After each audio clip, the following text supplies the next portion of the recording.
Aujourd'hui, je suis complet.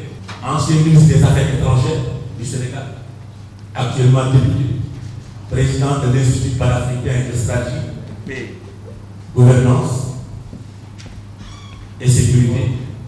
Et il a été envoyé spécial de l'Organisation de coopération islamique dans plusieurs pays en Afrique.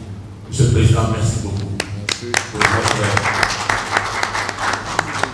Et à côté du président Gadio, nous avons celui que j'appelle mon ancien directeur général, M. Matassila, qui a été choisi comme modérateur de cette conférence de gouvernement. C'est seulement en 2014 que le président Macky Sall a pris l'initiative de le redynamiser en nommant à sa tête, au bureau de coordination, un ambassadeur, un directeur avec un ambassadeur en personne, en me donnant un siège à Dakar, avec comme siège principal à Jeddah. C'est seulement en 2014. Je suis le premier directeur de ce comité permanent. Donc il y a eu cette longue léthargie.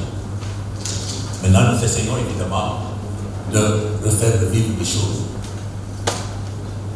Les comités ont pour rôle de traduire en actes toutes les décisions qui sont prises par les sommets des souverains et chefs d'État de l'OCI. En ce qui concerne le COMIAC, nous devons traduire en acte toutes les décisions qui concernent l'information et les affaires culturelles. C'est évidemment la télévision de la Oumma islamique sur lequel ce projet nous sommes en train de travailler. Nous sommes en train presque de boucler. Le financement est acquis avec la Banque islamique. Et il s'agit maintenant de s'accorder sur le contenu, le format, la ligne éditoriale, etc., le siège. Voilà donc les deux événements phares que nous avons devant nous.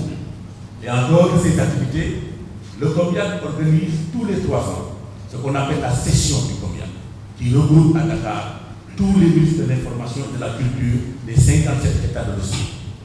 Nous allons, Inch'Allah, vers cet événement, qui sera en octobre, sous la présidence du chef d'État. Il préside toujours les sessions du COMIAC. Et entre maintenant ces sessions, il y a nos activités nationales, 2 conférences, dont cette première que nous tenons aujourd'hui avec l'UPF, l'Union de la presse francophone. Nous tenons ça sur le rôle et la place des médias dans le renforcement des liens entre les États membres de l'OCI. C'est important parce que, je ne vais pas entrer dans les détails, il appartiendra au président Gadio de le faire. Aujourd'hui, l'OCI fait face à plusieurs défis. L'OCI, c'est 57 États membres de la Oumma islamique, répartis dans le monde entier. 57 États, les 27 sont des États africains, donc un peu plus de la moitié. Et il s'agit aujourd'hui de trouver des voies et moyens pour renforcer la démocratie dans les États membres, l'état de droit dans les États membres et les relations entre ces États. Voilà pourquoi nous, au COMIAC, on s'est posé la question comment faire pour que justement la presse s'implique dans ce travail-là. C'est la grande question à laquelle répondra tout à l'heure le président Cheikh Tidiane Gaye. Monsieur l'ambassadeur Seck, nous nous engageons à renforcer ce partenariat avec le COMIAC pour que d'autres événements puissent se dérouler dans le futur. C'est un serment pour l'UPF dont les nombreux membres sont ici présents, qui suit les traces de ses fondateurs Bara Diouf, Amadou Dieng, Serigne Ali, Alain Baton, Pathé Fall Dieye, aujourd'hui absent mais qui vous remercie tous et qui vous salue. Pour des raisons de santé, il n'a pas pu se déplacer. Depuis notre arrivée, la nouvelle équipe tente de considérer les acquis. Aujourd'hui, le Sénégal est le seul pays dans l'espace francophone à se faire représenter par 3 délégués au comité international de l'UPF. Je voudrais en profiter pour inviter les jeunes confrères et consoeurs à nous rejoindre pour que l'UPF Sénégal soit plus forte. Enfin, je voudrais remercier personnellement l'ambassadeur Seck, ses collaborateurs, les ministres des Affaires étrangères, représentés par notre nouvel ambassadeur Jean Diouf, Jean-Antoine Diouf, à qui nous souhaitons bonne chance pour ses nouvelles fonctions à Tokyo. Je vous remercie, que la fête soit belle. Messieurs les ambassadeurs, honorables députés, Monsieur le directeur général, Mesdames et Messieurs, dans un monde post-Covid marqué par de profondes fractures politiques et une connectivité de plus en plus renforcée, il importe aujourd'hui plus que jamais d'œuvrer à l'ouverture et au rapprochement des peuples, particulièrement ceux des États membres de l'OCI. En effet, le développement des moyens de communication de masse et des réseaux sociaux, avec leur corollaire de manipulation et de fake news, ne nous laisse d'autre option que de nous unir autour de nos valeurs islamiques, celles-là même qui fondent notre humanité commune. Et c'est fort de cela que le choix a été porté sur le thème « La place et le rôle de la presse dans le renforcement des relations entre les pays membres de l'OCI », objet de notre rencontre. Et voilà aussi qui justifie tout naturellement le choix porté sur notre cher panéliste, Dr Cheikh Tidiane Gadio. Député, docteur en communication, mais surtout ancien ministre sénégalais des Affaires étrangères, Dr Cheikh Tidiane Gadio, qui a guidé nos premiers pas dans la diplomatie sénégalaise, est une voix autorisée et attendue sur cette question ô combien importante. Il connaît l'OCI dans son intimité, pour avoir piloté de main de maître l'organisation de son 11e sommet, ici même à Dakar, en 2008, avec à la clé l'adoption de la nouvelle charte de l'OCI. Mesdames et Messieurs, le combat pour l'harmonie interreligieuse et le vivre ensemble, via les technologies de l'information et de la communication, a longtemps servi de viatique à l'action de notre chère organisation. Conscients de cette exigence, les États membres ont adapté la stratégie médiatique de l'OCI pour la lutte contre l'islamophobie et ses mécanismes de mise en œuvre. Cette stratégie qui vise à mettre en relief les valeurs authentiques de l'islam s'inscrit dans la dynamique déjà enclenchée par l'Agence islamique internationale de presse que notre organisation avait mise en place en 1972. D'autres structures, à l'instar du Forum des médias de l'OCI et l'Union des radiodiffusions de l'organisation, concourent au même objectif. C'est dire le souci partagé par les États membres de fédérer les efforts afin d'œuvrer à la concorde et la compréhension mutuelle entre civilisation et culture. Car au-delà de sa contribution dans le partage de l'information et l'éducation des masses, la presse joue un rôle fondamental en tant que miroir, voire boussole, pour orienter les peuples vers le seul objectif qui vaille, c'est-à-dire la réalisation d'une paix et d'un développement durable au bénéfice de nos sociétés. C'est cet objectif qui a amené son Excellence M. Macky Sall, en sa qualité de président du COMIAC, à s'engager dans l'institution d'un prix international de l'OCI afin de récompenser les médias et les professionnels de l'information qui se sont distingués dans la promotion du dialogue, de la tolérance et du vivre ensemble. Mesdames et Messieurs, notre rencontre de ce jour s'inscrit donc dans l'objectif d'encourager, conformément aux recommandations de l'OCI, les États membres à adopter des politiques propres à consolider leurs liens de fraternité, de solidarité et de coopération. La collaboration entre le COMIAC et l'UPF est déjà un exemple de partenariat fécond, tourné vers la compréhension mutuelle. L'OCI gagnerait ainsi à renforcer ses partenariats avec les médias locaux dans les États membres, ainsi qu'avec les divers moyens d'information régionaux et internationaux. Vivement donc que cette journée de réflexion puisse contribuer à l'amorce d'une véritable synergie des actions entre pays membres de l'OCI et ouvrir davantage celle-ci aux autres organisations qui œuvrent à l'avènement des mêmes idéaux. C'est sur cette note d'espoir que je déclare ouverte, au nom de son Excellence Madame Aïssata Tall Sall, ministre des Affaires étrangères et des Sénégalais de l'extérieur, la conférence sur le thème « place et rôle de la presse dans le renforcement des relations entre les pays membres de l'OCI. Et je vous remercie de votre aimable attention.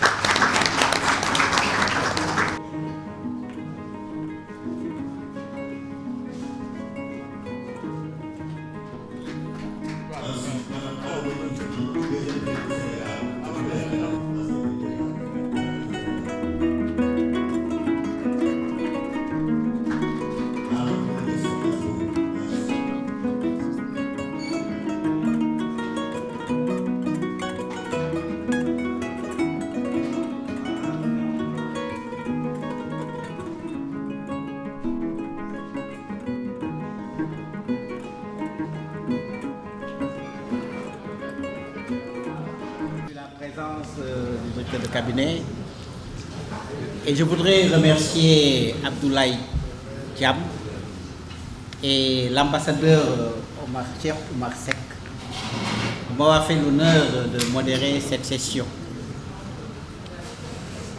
Ils m'ont facilité la tâche puisqu'ils ont commencé à présenter mon ami frère de très longue date, je pense plus de 40 ans, absolument, le docteur Cheikh Tidiane Gadio.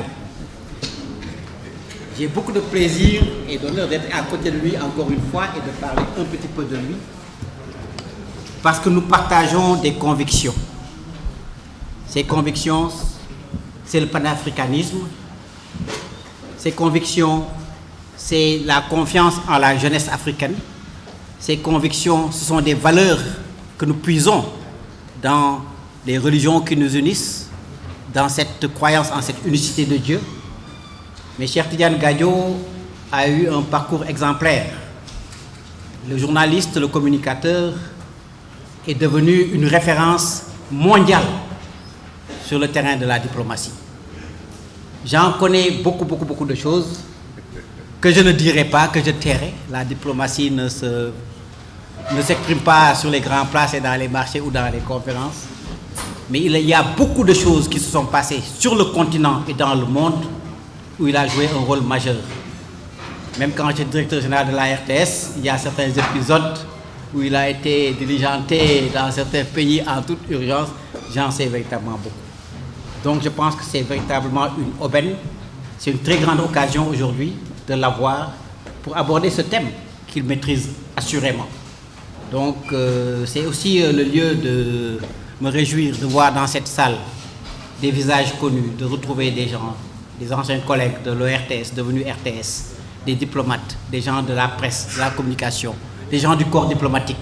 Bref, de retrouver dans cette salle ce que nous comptons de plus en termes de capital humain, d'excellence.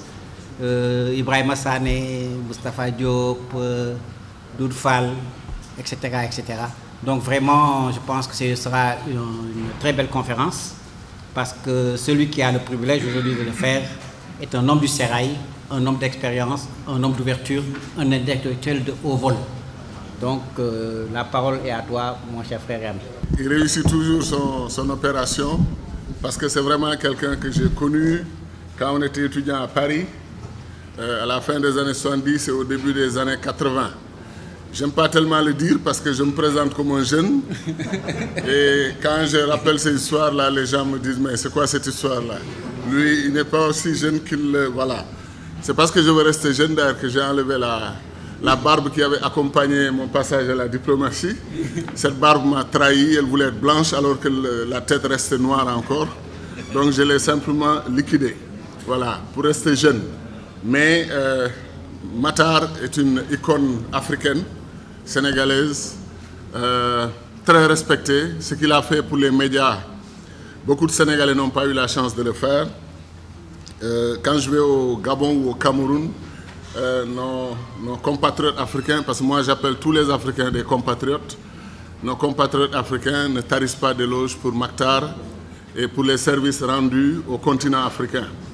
Lui aussi, il est d'une modestie légendaire, mais c'est un grand monsieur que j'ai la chance d'avoir à ma gauche.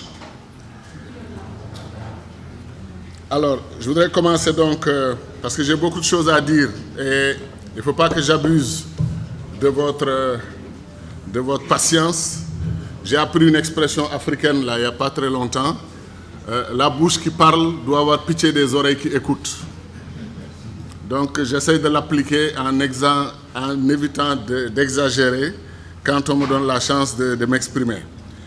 Alors, je vais commencer par saluer donc l'ambassadeur directeur de cabinet du ministère des Affaires étrangères, mon cher Jean-Antoine.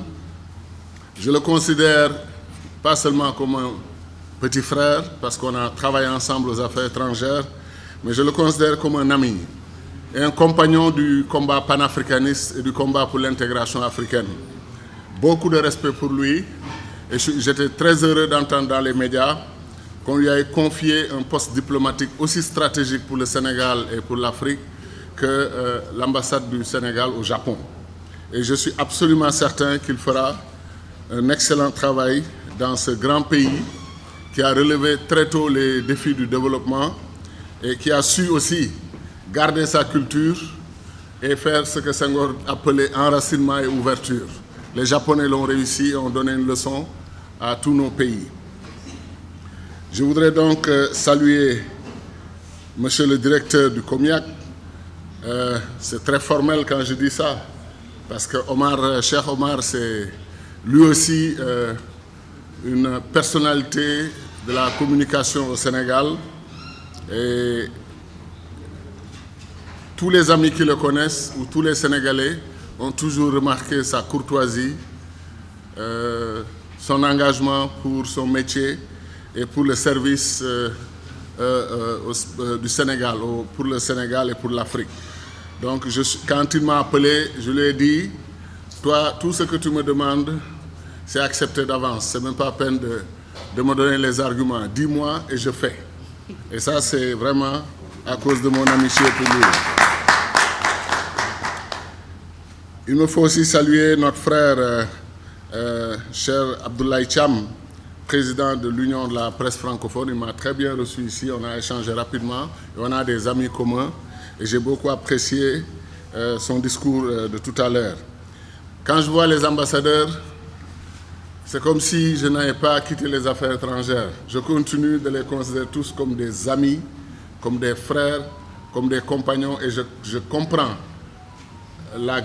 l'importance, le sérieux de leur mission. Mention spéciale doit être réservée à mes relations étroites avec les ministres des Affaires étrangères et les ambassadeurs de la Palestine à Dakar. Je dois ici saluer avec une grande pensée affectueuse l'ambassadeur Feu Saïd Abbassi Abou Fah, doyen du corps diplomatique à l'époque, qui a tellement aimé le Sénégal qu'il a demandé à reposer au cimetière de Yoff. Je n'oublierai jamais quand son épouse m'a appelé pour me dire, si tu veux revoir ton grand frère, il faut aller très vite. C'est une question de jours. Et j'étais ici à Dakar, j'ai pris l'avion, je suis allé à Paris. Je descends à l'aéroport, je sors, je prends un taxi, et elle m'appelle pour me dire, ton grand frère a attendu, mais il vient de partir. Je lui ai dit, est-ce que je peux le trouver dans la chambre? Il dit, je vais demander au médecin. Et je l'ai trouvé effectivement dans la chambre. J'ai prié pour lui. Et avant de quitter la salle, Madame l'ambassadrice, son épouse, m'a fait un grand honneur. Elle m'a passé le chairman Yasser Arafat au téléphone, qui était un ami très spécial de cet ambassadeur. Et il m'a parlé, il nous a encouragés, il a parlé des relations Sénégal-Palestine. Et j'ai informé immédiatement le président Abdoulaye Wade, qui a demandé qu'on prenne toutes les dispositions pour l'accueillir au Sénégal et organiser ses funérailles. Donc ça, c'est les relations avec l'ambassadeur de Palestine et tous les ambassadeurs de Palestine qui ont servi au Sénégal. Pour en finir provisoirement avec ma relation spéciale avec l'OCI, je voudrais rappeler que j'ai présidé pendant 3 ans le comité de pilotage du sommet de l'OCI à Dakar en 2008. Et j'ai eu l'insigne honneur et le privilège de diriger l'équipe qui a négocié avec succès l'adoption à Dakar de la nouvelle charte de l'OCI. Et enfin, j'ai été l'envoyé spécial de l'OCI en République centrafricaine de 2014 à 2017 et j'ai pu signer un accord de cessez-le-feu qui n'est pas très connu avec Noureddin Adam, qui était chef de la rébellion à l'époque, ce qui a permis d'organiser les élections sur tout le territoire centrafricain en 2014 et d'élire le président Touadéra. Ma lecture du thème de notre atelier est qu'au fond, il s'agit réellement de réfléchir sur la communication globale de l'OCI, aussi bien avec les pays extérieurs, les pays et partenaires extérieurs, qu'entre les membres de la Oumma islamique, ce qui est le socle de la mission du COMIAC. Il s'agira donc, dans mon exposé, de présenter le rôle possible de la presse pour renforcer à la fois l'OCI en tant qu'organisation et aussi comment la presse peut-elle jouer un rôle positif dans la consolidation de la solidarité et de l'unité des pays membres de l'OCI dans un monde en profonde crise, voire carrément un monde dans le désarroi où l'islam fait l'objet d'attaques régulières, voire permanentes. Or, comme dirait le président Senghor, disait toujours « or donc », et il impressionnait les Sénégalais par ces belles phrases. Donc, de temps en temps, il m'arrive de répéter le président Senghor.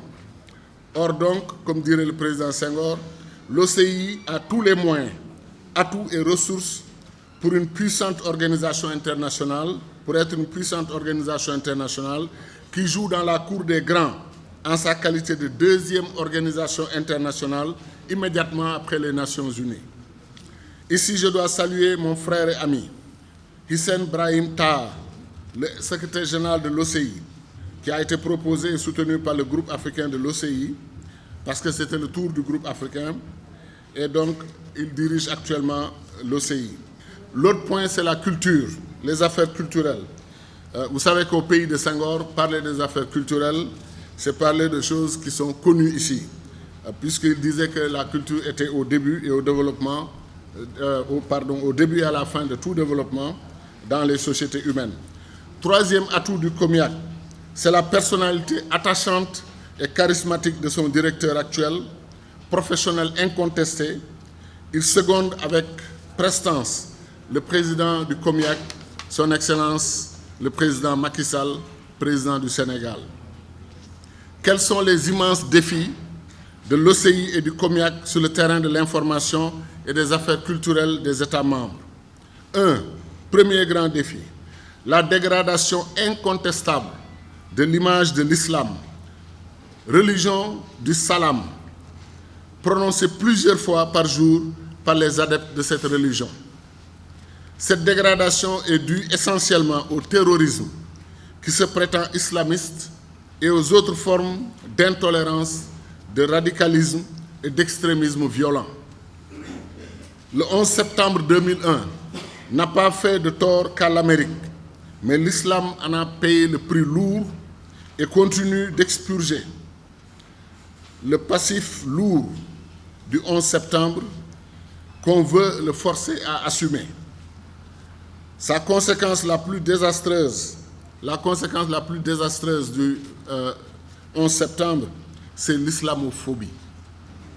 L'islamophobie qui est devenue un défi titanesque pour l'OCI et pour le COMIAC. Deuxième grand défi, les immenses fractures entre les pays membres de l'OCI. L'OCI n'est pas uniquement une organisation de la coopération islamique. C'est peut-être d'abord et avant tout une organisation de la solidarité islamique entre les pays membres. Mais ces lignes de fracture sont symbolisées par les gaps énormes entre les pays extrêmement riches de la Oumma islamique et les pays extrêmement pauvres de la Oumma islamique. Hier, l'Arabie saoudite a affiché des bénéfices pétroliers nets pour 2022 de 160 milliards de dollars. Presque le tiers du PIB du pays africain le plus riche du continent, le Nigeria. PIB de l'Arabie saoudite en 2022, pour la première fois de son histoire, a franchi les 1000 milliards de dollars. En anglais, on dit trillion dollars. 1000 milliards de dollars, l'Arabie saoudite l'a réussi pour la première fois en 2022. Donc c'est un pays riche. Ce qu'on appelle le skyline, quand vous arrivez dans un pays, dans la capitale, vous voyez la configuration des bâtiments, bâtiments élevés, bâtiments tout ce qu'on veut. Aux États-Unis, c'est les gratte-ciel dans toutes les grandes villes et tout ça. Donc le skyline de Dubaï, de Kuala Lumpur, de Riyad, de Doha, versus les centres-villes de Niamey, N'Djamena, Bissau ou Bangui, là gît simplement les grandes factures au sein de la Oumma islamique. Et le fait que le mécanisme de la solidarité islamique n'est pas encore un mécanisme agissant. Tout ceci met à rude épreuve la solidarité socio-économique au sein de la Oumma islamique. C'est pour cette raison que lors de la présidence sénégalaise de l'OCI 2008-2011, le président Abdoulaye Wade avait eu raison de tirer sur la sonnette d'alarme en faisant de ses priorités, et je cite, la solidarité des pays pétroliers et non pétroliers au sein de l'OCI et le processus de paix au Proche-Orient. Président Wade dixit, et je le cite, mes options sont un État palestinien indépendant avec des frontières sûres. Mon approche n'est pas celle des armes. Alors, faire valoir l'islam par le dialogue, lutter contre le terrorisme ou encore construire un marché commun islamique. La charte de Dakar s'accompagne de résolutions, allègement de la dette en Afrique, aide au Yémen, à l'Afghanistan, au Kosovo, projet de chemin de fer Dakar-Soudan, réglementation du colossal marché de la nourriture halal. L'heure est au commerce, aux investissements intracommunautaires, à la négociation plutôt qu'à la guerre, comme a voulu en témoigner le président sénégalais Abdoulaye Wade avec sa médiation entre le Tchad et le Soudan. Alors, une idée qu'on a agitée, mais qu'on n'a pas peut-être encore présentée de façon systématique.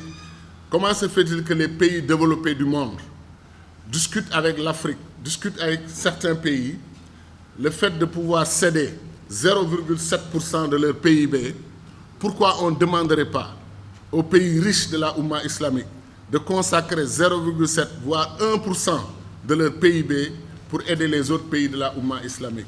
Ça me semble être une revendication tout simplement normale, presque ordinaire, que les pays de la Oumma prennent la décision de consacrer 1% de leur PIB à l'aide et la coopération et la solidarité avec les pays membres de l'OCI. Cela ferait avancer la solidarité islamique comme jamais avant. Troisième grand défi de l'OCI et du COMIAC, la gestion et le traitement du dialogue et de la gestion et le traitement de la dialectique, de la guerre et de la paix entre pays de la Oumra. La Syrie, un moment, a été confrontée avec beaucoup de pays de la Oumma islamique. Ensuite, nous avons eu la longue guerre Irak-Iran, malheureusement. Ensuite, nous avons eu la situation avec l'Arabie saoudite, le Yémen et l'Iran. Et bien entendu, bien d'autres pays. Et ici, il faut saluer, magnifier le grand accord signé par l'Iran et l'Arabie saoudite pour normaliser leurs relations diplomatiques. C'est une bouffée d'oxygène extraordinaire que l'OCI d'ailleurs a immédiatement salué. L'ambassadeur Taha a fait un excellent communiqué pour saluer la décision de ces deux grands pays leaders de notre organisation, dont les mésententes ont paralysé pendant longtemps le fonctionnement de l'OCI. Dieu fasse que la décision qu'ils ont prise ne soit pas un accord qui n'est pas mis en œuvre ou qui soit un accord vain. Tout porte à croire qu'ils ont tous intérêt, dans le monde difficile que nous vivons, de renouer leurs relations aussi bien diplomatiques que leurs relations fraternelles, leurs relations commerciales, être chiite, être sunni, tout ce qu'on veut, tant qu'on est des musulmans. Et si on croit au même prophète, Mohammed sallallahu alayhi wa sallam, ça suffit pour qu'on soit tous ensemble. Parce que si vous croyez en l'islam, vous ne croyez pas à Mohammed, c'est difficile de comprendre votre genre d'islam. Maintenant, après le prophète Mohammed, viennent des petites différences qui se sont tissées ça et là, qui peuvent être même parfois pour certains de grandes différences. Mais l'essentiel, c'est que les gens prient 5 fois par jour. Il n'y a pas de variante qui prie 10 fois par jour ou 2 fois. 5 fois par jour, les gens jeûnent, font la charité et vont à la Mecque, s'ils le peuvent. Donc cela devrait nous souder en tant que, bien entendu, croire en Dieu et en son prophète, fondamentalement. Donc de ce point de vue, nous lançons un appel aux frères iraniens, aux frères saoudiens, en leur disant, vous avez pris une excellente décision. Toute la Oumma doit applaudir et toute la presse de la Oumma devrait en profiter, faire des papiers, montrer le manque à gagner que nous avons souffert et subi pendant plus de 30 ans, 40 ans de mauvaises relations, et que ce qu'ils ont entamé, il n'y a plus de marche en arrière, il faut aller de l'avant et développer la solidarité entre ces deux pays. Mais quand il y a des conflits, la charte de l'OCI interdit les conflits, interdit les guerres entre pays membres de l'OCI. Mais quand il y a des conflits comme ça, que fait la presse des pays membres de l'OCI? Est-ce qu'il s'agit de prendre un camp, de choisir un camp, ou est-ce qu'il s'agit de renvoyer dos à dos les deux pays pour leur dire la solution, c'est la réconciliation? Au nom de l'idéal islamique, les musulmans du monde entier vous demandent de vous réconcilier et de baisser, de déposer les armes. Je pense que cela est un grand défi de l'OCI. Et maintenant, pour des raisons diplomatiques, l'OCI, parfois, observe le silence. L'OCI, parfois, s'abstient de se prononcer pour ne pas envenimer, dit-on, les choses. Mais la meilleure façon d'envenimer les choses, c'est de les laisser se poursuivre et que la guerre continue, que les conflits continuent. Donc, sous ce rapport, l'OCI a un grand défi. Comment, un, faire de la prévention des conflits entre pays membres, et deux, quand le conflit est ouvert, comment faire des médiations, comment engager l'organisation, ne plus avoir de paix, de repos, tant qu'on n'a pas réglé cette crise. Mais nous laissons les crises se développer, s'éterniser, au détriment de toute la Oumma islamique. Notre suggestion, pour renforcer le rôle de la presse dans les pays membres de l'OCI, afin que celle-ci puisse aussi renforcer les relations et la solidarité entre les pays membres, il faut surtout renforcer le COMIAC et d'autres institutions comme l'ISESCO, qui est l'UNESCO de l'OCI. Il faut les renforcer. Au pays de Senghor, avec la culture, le COMIAC est dans le bon endroit. Au pays de Amadou Mokhtar Mbow, avec l'immense bataille qu'il a menée pour le nouvel ordre mondial de l'information, le COMIAC est absolument à sa place et bien inspiré de pouvoir travailler sur l'héritage et le legs d'un Senghor, d'un Amadou Mokhtar Mbow. Pour cela donc, pour que le COMIAC puisse jouer son rôle, il faut opérationnaliser l'immense potentiel du COMIAC par des colloques, des cycles de formation, en partenariat avec les institutions académiques, universitaires, centres de formation technique des pays membres de l'OCI. Il faut des échanges sur les contenus de la communication et de l'information. Il faut des échanges sur les meilleures pratiques.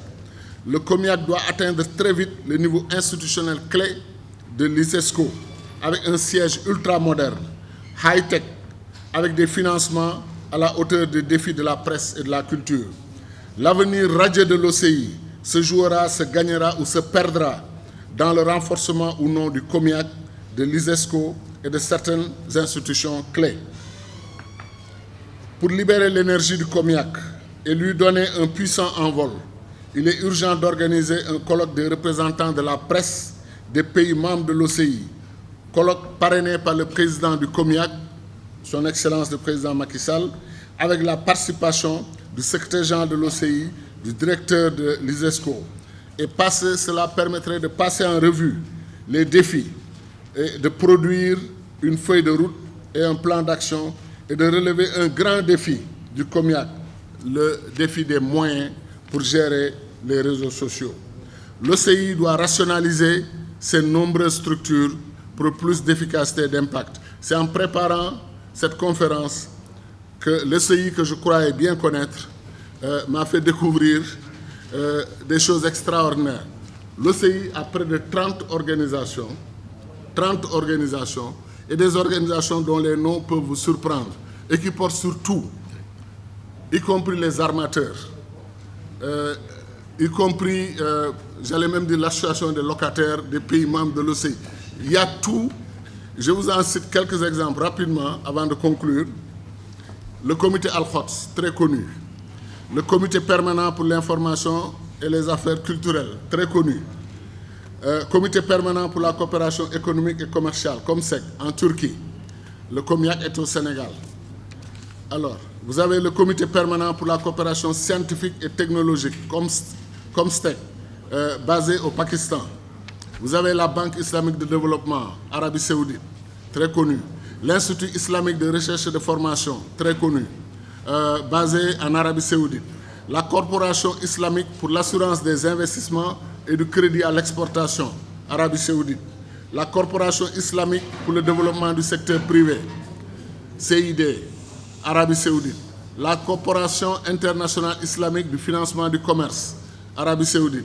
L'Organisation islamique pour l'éducation, les sciences et la culture, Royaume du Maroc, l'Union internationale de radiophonie, Arabie Saoudite, Agence islamique internationale de presse, Arabie Saoudite, le Comité islamique du croissant international, État de Libye, l'Organisation islamique pour la sécurité alimentaire, Kazakhstan, la Chambre islamique de commerce, d'industrie et d'agriculture, l'Organisation des capitales et villes islamiques, Arabie Saoudite, la Fédération sportive pour la solidarité islamique, Arabie Saoudite, l'Organisation de l'Association islamique des armateurs, Jeddah, Arabie Saoudite, la Fédération mondiale des écoles internationales arabo-islamiques, Médina, Arabie Saoudite, le Forum de la jeunesse de la conférence islamique dans le dialogue et la coopération, Institut commercial, c'est en Turquie, l'Union internationale des scouts musulmans, la Fédération des conseillers des pays islamiques,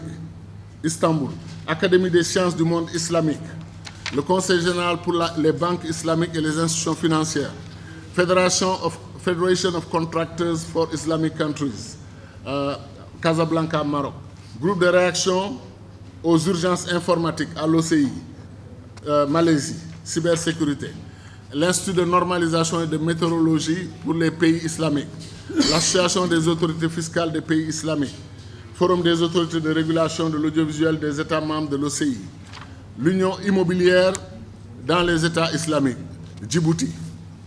Voilà, chers amis, une trentaine d'organisations et je ne suis pas sûr que la quantité permette toujours d'atteindre la qualité. Et la diversification, diversifier c'est bien, mais disperser les efforts, ce n'est peut-être pas la meilleure des choses. Alors, l'OCI doit rationaliser ces organisations. L'argent dégagé dans cette rationalisation permettrait de créer un fonds d'appui à la presse, un équipement de la presse des pays moins avancés, leur modernisation et la formation et le perfectionnement de leur personnel. Au plan interne dans nos pays musulmans, il faut professionnaliser davantage la presse, utiliser la liberté de la presse, pas de façon partisane ou politicienne, mais pour servir les citoyens de la Oumma islamique et les grandes causes de la Palestine. La presse des pays de la Oumma doit refuser ce qu'on appelle en anglais de Palestine fatigue. Difficile de traduire en français. Palestine fatigue, c'est de dire que depuis 1969, on nous parle de Palestine chaque jour, il faut que la vie avance. Mais la vie ne peut pas avancer dans la Oumma islamique si le pays ou la cause qui sont les fondements de la création de l'OCI ne sont pas pris en charge correctement. C'est absolument inhumain, dégradant pour nous, inacceptable de se réveiller chaque matin, de regarder la télévision et de voir des chars de combat ont traversé les frontières, sont à Ramallah, attaquent la bande de Gaza, on tue, et puis on donne les nombres, 193 Israéliens ont péri contre 10 soldats israéliens, tant ont péri, et puis on passe comme si ces vies palestiniennes n'avaient pas d'importance et n'étaient pas aussi bénites que toutes les vies humaines que Dieu a créées. C'est inacceptable, nous sommes tous maintenant comme immunisés, comme vaccinés, on peut supporter ce qu'on entend de ce qu'on fait aux Palestiniens régulièrement. Des bombardements de jardins d'enfants, d'écoles pour les enfants, etc. L'OCI ne peut pas mettre en parenthèse la question palestinienne. L'OCI ne peut pas se dégager de ce fardeau qui consiste à accompagner nos frères et sœurs de Palestine à l'indépendance, à la liberté, à la création d'un État palestinien indépendant et reconnu dans des frontières internationales acceptées par tous. Ce combat-là, si nous le lâchons, pourquoi les autres qui ne nous ont jamais soutenus vont revenir dans ce débat-là? Aujourd'hui, certains en Israël disent que le débat sur les deux États est un débat mort, tué par tout le monde, il faut passer à autre chose. Il faut assimiler le reste des territoires palestiniens et les colons, ils vont, comme ça, chaque jour, occuper de nouveaux territoires et nous sommes tous des spectateurs. Et dans notre culture ici au Sénégal, on dit quand on est spectateur de l'injustice, c'est on soutient le plus fort. On soutient le plus fort. C'est pour ça qu'on accepte ce genre de situation. Donc les pays de la Oumma doivent refuser ce qu'ils appellent la Palestine, la fatigue, souffrance de la Palestine depuis 74 ans, occupation, violence, accumulation de victimes innocentes, grignotage systématique des petits territoires qui étaient laissés aux Palestiniens par la colonisation illégale. Faible faible pression diplomatique et journalistique sur Israël. Face à face inégale, dans un huis clos. C'est comme si on a laissé les Palestiniens israéliens être dans un huis clos et le monde entier se positionne dans les tribunes, les stades pour regarder. Ça, c'est tout à fait, comme je dis, c'est dégradant pour les pays musulmans et pour tout musulman. Donc, de ce point de vue, et en plus, c'est un huis clos avec une puissance nucléaire.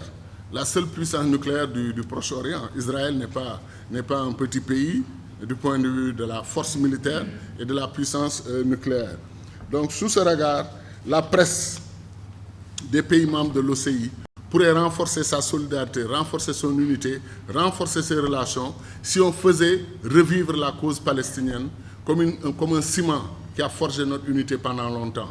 Il ne faut pas se décourager de la cause palestinienne. Il faut au contraire accompagner la Palestine jusqu'à la victoire. Et la presse est l'avenir et le socle de tous les combats pour la justice, la liberté, la tolérance et la coexistence pacifique entre les peuples de ce monde. Merci beaucoup, chers amis. Pour ce tour d'horizon complet, c'est une question qui va au-delà d'ailleurs de la presse. Je pense que tu as suffisamment campé le décor avec une sorte de leitmotiv qui est revenu de manière constante. La solidarité est tout à fait nécessaire au sein de l'OCI et de ses différents démembrements. Dans un monde aujourd'hui non seulement marqué par de profondes mutations, mais également où nous sommes interpellés, nous autres des médias, sur les narratifs. C'est mon frère Alain Focard qui aujourd'hui fait un travail extraordinaire. Parce qu'il est important que les Africains racontent eux-mêmes leur histoire au quotidien. Aujourd'hui, quand on voit les médias internationaux qui viennent nous trouver sur nos propres territoires, dans nos propres langues, quand parle-t-on de l'Afrique? Quand il y a des crises, quand les trains qui arrivent à l'heure, ça ne les intéresse pas. Les infrastructures, personne n'en parle. Mais il suffit qu'il y ait une petite mouche qui a piqué quelqu'un dans un fond fin du village et qu'il y ait 2 ou 3 morts. Voilà, ça fait la une de tous les médias du globe. Mais nous sommes allés dans les mêmes écoles et nous n'étions pas les derniers. Pas du tout. Nous avons acquis les mêmes connaissances. Aujourd'hui, avec l'Internet, avec la circulation de la connaissance, nous sommes en droit et en devoir de nous positionner sur le même terrain et même de les dépasser. Parce que quand on leur demande 1, nous on en demande 20 pour arriver au même niveau. Absolument. Donc c'est une interpellation. Je me souviens au début de nos carrières, quand nous étions à il y a quelques années, la question palestinienne était une question traitée de manière régulière, au-delà des images apocalyptiques qu'on pouvait voir par-ci, par-là. Mais nous avons atteint le seuil de la banalisation. C'est ce que tu appelles le fatigue, que moi j'appellerais le désintérêt et l'acclimatation. C'est devenu un fait. Voilà, nous sommes des spectateurs. Ça n'aime plus personne. On prend des trucs qui viennent des agences internationales, qu'on balance sur nos chaînes, des morts, etc. Des choses que même sur leur propre territoire, ils ne font pas. Vous avez vu des morts sur les télévisions américaines, sur les télévisions européennes, occidentales de manière générale? Non, on ne les montre pas. Mais il suffit qu'il y ait de la famine, qu'il y ait quelques rachitiques, trucs dans quelques pays africains que ce soit, qu'il y ait des trucs au Soudan, ailleurs ou au Sud-Soudan ou dans d'autres pays, qu'on nous les déverse à longueur de journée et nous les consommons de manière allègre. Ça ne nous aime pas parce que nous faisons du remplissage. Je pense que véritablement il y a une réelle interpellation aujourd'hui. Parce qu'au-delà de tous les textes qui sont là, qui sont parfaitement bien faits, la question qui nous interpelle, c'est celle de l'action. Une action coordonnée, solidaire, dynamique, permanente. Il ne faut pas fonctionner par petits coups, par-ci, par-là. Il y a la journée internationale de la Palestine, ok, on en parle, puis on reviendra l'année prochaine. Non, c'est de manière permanente, de manière constante, avec ce type de discours et d'autres qui sont là. Babacar, qui est mon promo de Blaise Diagne également. D'autres, le jeune frère qui est ambassadeur aujourd'hui, des gens qui sont dans la salle, ces jeunes cadres qui sont là-bas de l'ENAM, qui demain seront aujourd'hui dans le commandement territorial ou dans l'administration sénégalaise. Nous avons, en tant qu'Africains, le devoir impératif et impérieux, véritablement de jouer notre partition. Aujourd'hui, si nous nous prenons garde, nous allons être submergés. Au moment où nous parlons sur nos têtes, il y a plus de 2000 chaînes de télévision sur nos têtes. Accessibles. La plupart, c'est nous qui l'organisons, en autorisant des plateformes occidentales, étrangères, qui viennent sur nos propres territoires pour nous vendre des abonnements à des coûts quelquefois tout à fait dissuasifs. et qui sont là. Est-ce que l'inverse est possible? Aujourd'hui, quelles sont les chaînes africaines qu'on peut voir aujourd'hui en Asie, qu'on peut voir dans les Amériques, etc. Sauf si nous utilisons les technologies aujourd'hui qui nous permettent, avec les applications ou autres, d'être sur ces territoires-là. Et la réglementation, la régulation dans ce pays ne nous permettent pas d'entrer sur ces territoires. Mais comme par effraction, ils sont là, on nous déverse à longueur de journée des tas de choses pour nous formater politiquement. Les modes de domination dans le monde actuel ne passent pas seulement par les arts.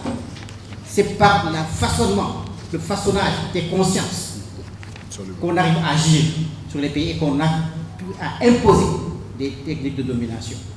Et quand on laisse faire, les préjugés deviennent tenaces, les a priori deviennent tenaces, les convictions se forgent et on nous affirme de tous les maux et de tous les trucs d'Israël, de tous les péchés d'Israël, en nous disant voilà, vous êtes des terroristes, vous êtes des... l'islam c'est la guerre, etc. etc.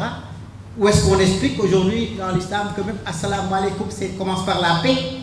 On donne des images et des métaphores qui sont tout à fait erronées. La place de la femme dans l'islam, etc. ou dans le Coran. Qui explique que dans le Coran, la femme est citée autant de fois et que d'ailleurs le seul poème qui concerne la femme dans l'islam, qui se concerne un être humain, c'est la femme, la sourate Mariam. Ainsi de suite, ainsi de suite. Donc, véritablement, je crois qu'il faut arriver à des moments, il faut prendre des initiatives fortes. Aujourd'hui, il est dans les possibilités, et tu as découragé pas mal de pistes, de l'OCI, de ses différents démembrements, d'avoir ne serait-ce qu'une émission hebdomadaire sur l'ensemble des chaînes dans différentes langues, et qui sont alimentées par l'ensemble des pays membres, l'ensemble des télévisions, tant publiques que privées. Et je voudrais peut-être signaler une initiative qui se fait. Je représente les télévisions privées africaines qui sont membres de l'Union africaine de radiodiffusion, qui regroupe toutes les télévisions africaines publiques et privées et les radios, au comité exécutif. Nous avons ouvert récemment à Alger un nouveau centre qui va s'occuper de contenu, de production, d'informations au quotidien, que chaque membre doit pouvoir alimenter. Et je crois que ce sont également des véhicules qu'il faut utiliser pour également, au nom de la solidarité, créer ce véritable maillage, cette véritable toile d'araignée qui permettra effectivement à notre communauté de pouvoir s'exprimer. Je voudrais vous remercier donc en ce premier temps et demander à ceux qui veulent prendre la parole de leur chef. Il est vrai que les États, nous, ici au Sénégal, en Afrique de façon générale, nous connaissons très bien les États de l'Asie, du Sud-Est, par exemple l'Indonésie, la Malaisie. Nous connaissons bien les États du Golfe arabe, les États membres de l'OCI du Golfe Persique. Mais est-ce que le contraire se vérifie? Est-ce que ces États-là, les populations de ces États-là connaissent bien les pays membres de l'OCI qui sont ici en Afrique?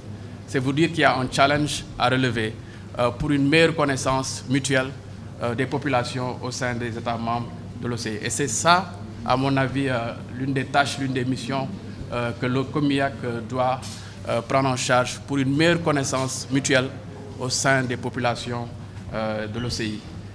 J'aimerais aussi soulever un autre fait important, c'est le rôle que les médias de l'OCI doivent jouer aussi dans la consolidation de la solidarité entre États membres de l'OCI. Dr Cheikh Tidiane Gadio l'a relevé, mais que ce soit une solidarité non pas en forme d'assistanat, mais plutôt en forme de développement durable. Faire de sorte que les États riches, et il en existe, de l'OCI puissent aussi contribuer au développement durable des États les moins nantis qui sont essentiellement basés ici en Afrique. Et ça, je pense que la presse de l'OCI, le COMIAC, doit jouer un rôle pour mieux faire connaître aussi les opportunités d'investissement qui existent. Nous avons des programmes dans nos États membres de développement. Je pense que le COMIAC, à travers toute la presse de l'OCI aussi, doit y contribuer pour mieux faire connaître toutes les opportunités qui existent. Mieux faire connaître aussi, ou mieux contribuer à la promotion des échanges économiques entre États membres de l'OCI. Nous parlons quand même d'une organisation qui regroupe, excusez du peu, 57 pays, et parmi lesquels quand même les riches États gaziers et pétroliers, des États comme l'Indonésie aussi. Mais même ici en Afrique, nous avons des pays extrêmement riches, extrêmement puissants économiquement. Et ça, je pense que on parle d'un PIB, je pense, de 7 milliards de dollars USD environ. C'est vous dire vraiment la manne économique que constitue l'OCI.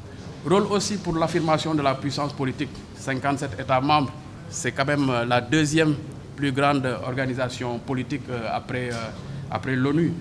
Il faudrait vraiment que la presse des États membres de l'OCI puisse véritablement montrer toute cette puissance politique aussi que constitue en accompagnant l'organisation et tous ses démembrements aussi pour une meilleure connaissance de son rôle et de son action. Et je terminerai peut-être par le rôle aussi dans l'affirmation de la puissance des médias. On connaît la puissance constructrice des médias. Et ça, on en a besoin aussi pour reluire ou redonner à l'islam, à l'OCI, son image. L'image des vertus cardinales de l'islam, l'image des vertus de paix, des vertus de solidarité, j'en ai parlé tout à l'heure. Et ça, il faudrait vraiment qu'on essaie de changer la table, renverser la table, pour qu'on ait véritablement une meilleure opinion de l'islam et des valeurs qu'elle incarne. On connaît aussi la puissance destructrice des médias, maintenant avec les fake news qui sont véritablement incontrôlées. Et ça, l'OCI ne peut pas laisser passer ce trait-là. Il faudrait que l'OCI essaie vraiment d'accompagner la vague au lieu de la subir. Et je terminerai par une affirmation d'un penseur. Vous savez, la maxime disait que qui tient les cordons de la bourse tient le pouvoir. Avec l'avènement de la société de l'information, on disait que qui tient l'information tient le pouvoir. Maintenant, il y a un penseur qui dit que qui sait démêler la bonne information de la fausse tient le pouvoir. Parce que maintenant, avec le foisonnement d'informations fausses, vous perdez, même en tant qu'État, vous perdez beaucoup d'énergie à démêler la bonne information de la vraie. Au même moment, celui qui parvient, il est déjà parti, a déjà atteint d'autres sommets. Je vous remercie. L'action que Oumar est en train de mener, il l'a dit, depuis 1981, c'est à décider. C'est en 2014 qu'il est entré en poste. On a perdu beaucoup de temps, mais ce temps, il est en train de le rattraper. Et aujourd'hui, la technologie, son implication, le dynamisme, ce genre de rencontre, l'implication de la presse, des médias, vous qui êtes là, va permettre effectivement d'atteindre cette vitesse de croisière et de faire que nous puissions jouer pleinement le rôle et que ce comité donc, qui est sous l'égide du Sénégal et du président de la République puisse jouer vraiment son rôle à la plus grande satisfaction de l'OCI. Donc je voudrais vous remercier tous pour vos contributions respectives, remercier le docteur Cheikh Tidiane Gadio et dire tout le plaisir que j'ai eu aujourd'hui de retrouver pas mal de visages connus, etc., de frères, d'amis, de sœurs, de filles, enfants, mais également vraiment te remercier Omar et prier que le Tout-Puissant puisse t'accompagner dans cette mission délicate, dans cette mission mais ô combien exaltante, d'être au service d'une communauté qui a la foi en partage et qui a un rôle essentiel à jouer dans le monde d'aujourd'hui. Je vous remercie. Merci.